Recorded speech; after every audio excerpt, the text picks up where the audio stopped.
Imagine waking up tomorrow morning, grabbing your phone, and nothing loads. No Facebook, no YouTube, no TikTok. Even Google search is gone. At first, you'd probably think it's just bad Wi-Fi, but then you notice every app, every website, every online game completely dead. So, what happens next? In the first few hours, there would be pure confusion. People would rush to restart routers, call their providers, except the phone lines are jammed because without the internet, all those apps we use for calling and messaging don't work. No WhatsApp, no Messenger, no Zoom.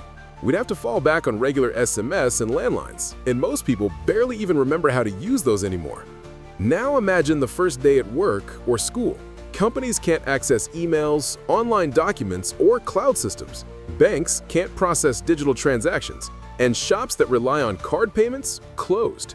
Cash would instantly become king again.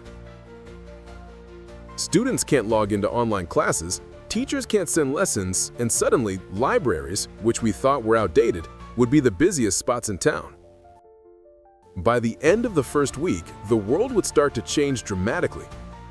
News wouldn't spread through Twitter or Facebook anymore. We'd be back to TV, radio, and newspapers to know what's happening.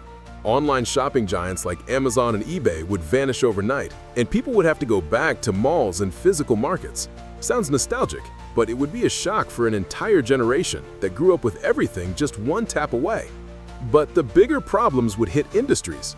Hospitals that rely on digital systems for patient records would struggle. Airplanes and shipping lines that depend on online navigation and coordination would face delays and risks.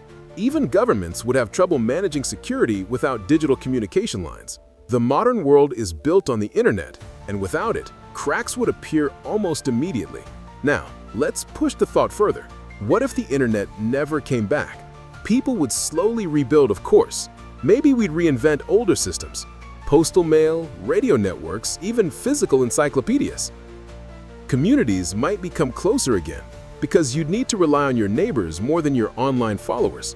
Kids would actually play outside instead of spending hours on Roblox or Fortnite, and people might rediscover the value of face-to-face conversations. But it wouldn't all be positive. Think about businesses that exist only online. Freelancers, digital creators, even influencers. Overnight, millions would lose their jobs.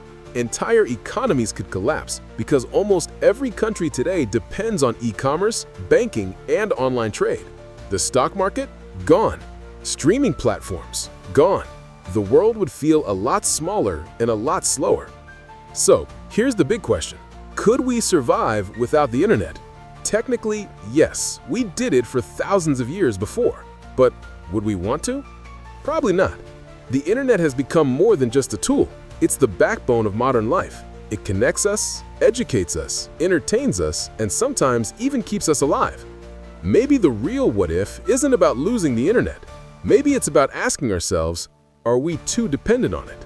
And if the plug was ever pulled, would we be ready?